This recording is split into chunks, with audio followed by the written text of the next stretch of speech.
Hi everyone, it's Yolandi and Alana from Good Night.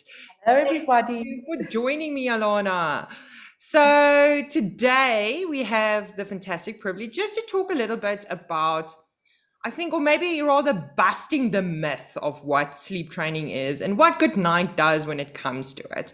Because even the controversy surrounding sleep training still remains after years and years and years of doing it. I still get people who have the I mean, I don't know if you want to say the wrong impression, or maybe it's a naive impression. I don't really know what it is, but that people really think that we're torturing babies and don't care about the whole system. And I wanted us, or maybe rather you wanted us to talk a little bit about it because it does come up time and time again. And this is what the video is about. So let's start with sleep training.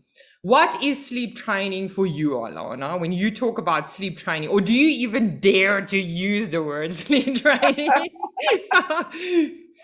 Well, Yolandi, I always try and define what we do, and then I use the word sleep training last after everybody's understood what we do.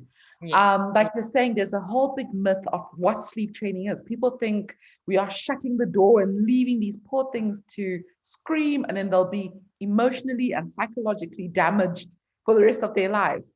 That is not what we do at Good Night. No. So I'm always going out of my way to explain to my moms exactly what it is that we're trying to achieve. The reason that the baby would cry, and the fact that if your baby's in a well balanced, well nurtured, loving environment, just the crying from the changes that we'll be making as we go through the program will not result in an emotional or psychological damaging of the child. Yes. No, and I love that. And even just the way that you're talking about it calmed me down, I have to say. And that's exactly, I feel, why the Goodnight Consultants are so great, is because we are there for the support part of this changing process. Because the reality is that what we're doing is not magic. It's not, it is going to take work. But I am very bold. I often use the word sleep training, I have to say that, and I do it on purpose because for me, it's like, I always joke about it. It's like Voldemort. It's a word that shouldn't be spoken. And then you give it power, and I don't like the idea of giving it power. And when I talk, but I also always explain to parents, for me, sleep training, when I talk about it, is the part of the process of sleep hygiene that is changing the sleep association and creating sustainable sleep association. So it's the methods and the mythology that goes with it when we're trying to create sustainable sleep associations. And that's also a funny word, and it's a fancy word, sustainable sleep associations, but we all have them in the end of the day. My husband is my sleep association. I sleep like crap when he's not sleeping next to me. I love Um, that. and there's no other word because I just can't. I sleep really badly when he's not next to me. And so children also and babies also have sleep associations, but you want to create sustainable ones, and certain ones are not sustainable, like feeding your baby to sleep. In the end of the day, it's great, but you're not going to be able to feed your 6-year-old anymore to sleep. So you want to create something for forever and that you are going to be able to do. And remember, when we talk about creating these sustainable sleep associations, we never talk about newborn babies because often people associate these things with all children. And newborn babies cannot have bad sleep associations. So you need to spoil them. There's no need to worry about spoiling them because technically you can't. You can do whatever you want for a newborn baby. But at a certain point, they do need to have those, like we said, sustainable sleep associations. And the method that goes with creating that, I refer to as the sleep training. Okay. But that's also only one of the building blocks. and Exactly.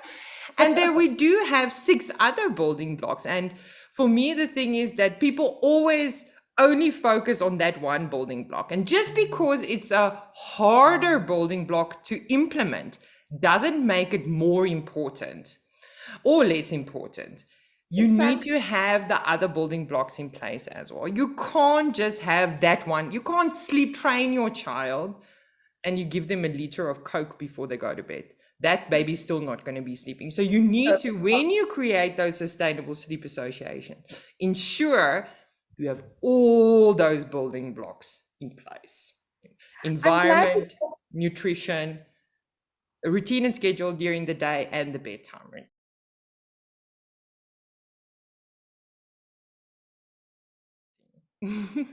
Perfect, Yolandi. I'm glad you talked about that because I always say what we do is actually all about your baby. Like you said, it's all the building blocks that make up a child's life.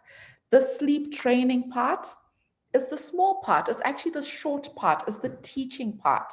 And even then, it is our job to make sure that we're doing it in the most responsible manner possible. We are there to make sure that there is nothing untoward happening during that process, Yeah, which should. so give a little bit more detail on that. What do we do to remain responsible? What is the process like? So if you have a client, what is the process? Explain that a little bit more in detail so people understand that we do take it really seriously. It's not just, oh, here's a plan for you. Good luck. No. This is, and I love this because I love what I do, Yolandi. So I'd be pleased to explain this. So, first and foremost, just when someone is sort of curious about it, we do our first 15-minute free call. But that call for me is just to understand a little bit more about that family and the baby specifically. And then for them to understand what I also do and how it all works. So we would go through the science of sleep, the hormones that influence sleep briefly. I mean, it is a short call, okay, but it's just to help the client understand exactly But what you're it is. saying now 15 minutes. I have to interrupt you because we actually did a assessment of that with all the consultants, and most of them said that that lead call actually goes on for longer. It's more like a 30 to 45-minute call that happens on that initial assessment. Okay, I've never had a bang 15 minutes. Yeah, Yes, it's I agree always a with little bit I agree with you. longer. It is always a little bit longer, but also because we give the moms a chance to answer. I would want a mom or a dad or both to understand exactly what's happening with the baby's sleep, which is based on the sleep science, and then what we do, which again is based on the sleep science. And then once we're on the same page on that initial call, we agree on a consultation date, which I put them into the calendar, and then we send a whole long questionnaire. I always say to moms, it is super long. You need time to complete this questionnaire. It is not a hard questionnaire. It's a questionnaire about their baby, okay, Yes. and their lives and their families that we understand because our plans are specifically tailored to each family. So it might sound like really, but yes, we actually read every single detail of this 10-page questionnaire and make sure that that information is transferred into the plan for the baby. What we then do is that we then go into 1.5 hour consultation. And in that 1.5 hour consultation, we go through the detailed plan. So if it's face to face, the parents will have a copy, I will have a copy. If it's on Zoom, I will share the plan on the Zoom and then we will go through it. So that is our plan A. As we're discussing this plan, feedback from the parent or from the parents starts coming in. And what we do is, if the parent says, you know, Alana, I'm not feeling right about this, I will use my professional experience to adjust it as best as we can so we can still get the same results that we need to get. As Yolandi, as you mentioned, the plan is not just about the sleep training because frankly, people could Google that, right? But the whole plan is more about everything that makes up the baby's life, the building blocks, like you mentioned, we're talking about nutrition, the daytime routine, the environment, any other factors that might be there. Is your baby premature? Does your baby have anything that we need to consider around them? You know, we also look at bedtime routine, and that becomes really important in the whole scheme of things.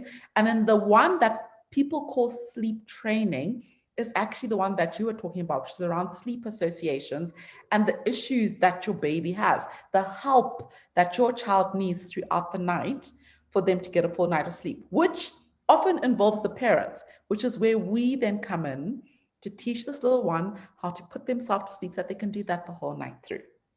I love that. And that's only the start of it, because then That's with the it. follow up is what we shine in. I feel that's really then to guide the parents for 2 weeks through the process of implementing this detailed individual holistic plan, is really then to help them, because you don't know how the baby's going to react. You don't know how the siblings are going to react. You don't know how the parents are going to react. So, in the end of the day, it is important to follow up and find out what's going on. And sometimes just be like, yes, we're on the right track, or make changes as need be. But I think, Alana, that was really insightful. And I think parents are going to benefit so much from just understanding what sleep training is and what we do as Good Night. So I thank you for your time. I hope you have a wonderful day. Good Thank you, night. Jackie. Have a great day.